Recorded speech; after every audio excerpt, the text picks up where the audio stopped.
Welcome my dear students. आज हम CBSE class 10 maths का क्वेश्चन करेंगे जो pair of linear equations in two variables के आधार पर है। क्वेश्चन इस प्रकार है, the monthly incomes of two persons are in the ratio 9:7 and their monthly expenditures are in the ratio 4:3. If each saves ₹5,000, express the given situation algebraically as a system of linear equations in two variables, hence find their respective monthly incomes. ये question CBSE मार्च 2025 में आया है और question number मैंने वही डाला है जो इसका क्वेश्चन पेपर में नंबर था। तो शुरू करते हैं। Solution, given the ratio of monthly incomes is 9:7 of two persons. The ratio of their monthly expenditures is equal to 4:3. Each saves ₹5,000 per month.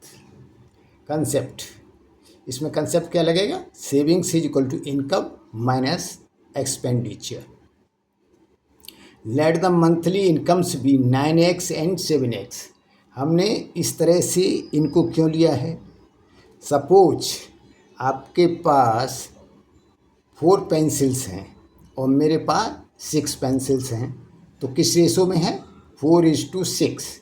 और अगर हम इसको 2 से कट कर दें तो 2/3, यानी 2:3 रेशो हो गया. तो हमने कोई एक कॉमन फैक्टर, जैसे यहाँ पर 2 से कट किया है, उसी तरह से उनकी इनकम निकालने के 9:7 कोई एक कॉमन फैक्टर से दोनों की इनकम को डिवाइड किया होगा, तब रेशो 9:7 आया होगा. तो वो जो कॉमन फैक्टर है उसी को हमने मान लिया है x. इसीलिए उनकी monthly income 9x and 7x and monthly expenditure भी सिमिलरली 4y एंड 3y. अब जो है हम बनाते हैं इक्वेशंस, फॉर्मेशन ऑफ इक्वेशंस.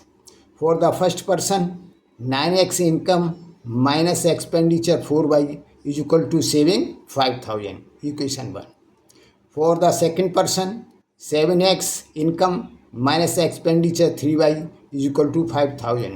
इसकी भी सेविंग 5,000 है. तो equation 2. We will solve the system of linear equations by elimination method. तो हम क्या करेंगे? कोई एक कोफिशिएंट x या y हम इक्वल करेंगे. तो इक्वल करने के लिए हम करते हैं यहाँ पर y का कोफिशिएंट. तो multiply the equation 1 by 3 and the equation 2 by 4. तो ये हो गया 3 multiplied 9x minus 4y is equal to 3 multiplied by 5,000.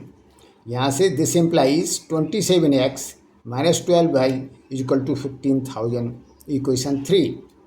And equation 2 को 4 से मल्टीप्लाई किया, तो 4 multiplied by 7x minus 3y is equal to 4 multiplied by 5,000. This implies 20x minus 28x minus 12y is equal to 20,000. Equation 4. Subtract equation 3 from 4. इस 3 को 4 से हमने minus कर दिया, तो क्या आया? 28x minus 12y minus 27x minus 12y is equal to 20,000 minus 15,000. अब इसको ब्रैकेट को खोल दिया, तो 28x minus 12y minus 27x plus ये साइन चेंज हो जाएगा तो plus 12y is equal to 5,000. 20,000 में से 15,000 माइनस कर दिया तो 5,000 बचा. तो यहाँ से 28x में से 27x माइनस किया तो x बचा, और यहाँ पर ये ऑलरेडी माइनस कर दिया है तो 5,000. तो x की वैल्यू 5,000 आ गई. तो जनरली यहाँ पर पहुँच कर के स्टूडेंट्स एक मिस्टेक्स करते हैं, तुरंत y का कैलकुलेशन करने लगते हैं.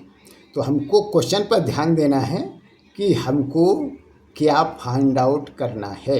तो हमको यहाँ पर उनकी incomes, monthly income find out करना है, जो हमने ऑलरेडी मान रखी हैं.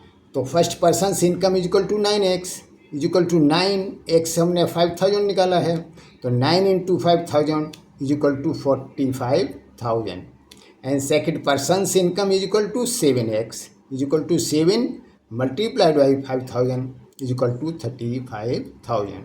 तो आंसर हुआ the monthly incomes of the two persons are ₹45,000 and ₹35,000 respectively.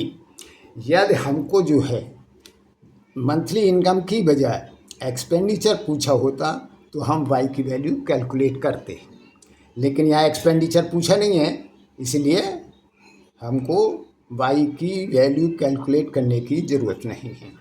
अगर इस क्वेश्चन को आपको समझने में कोई डाउट हो तो feel free to comment and also feel free to ask questions. और बेस्ट ऑफ लक, धन्यवाद।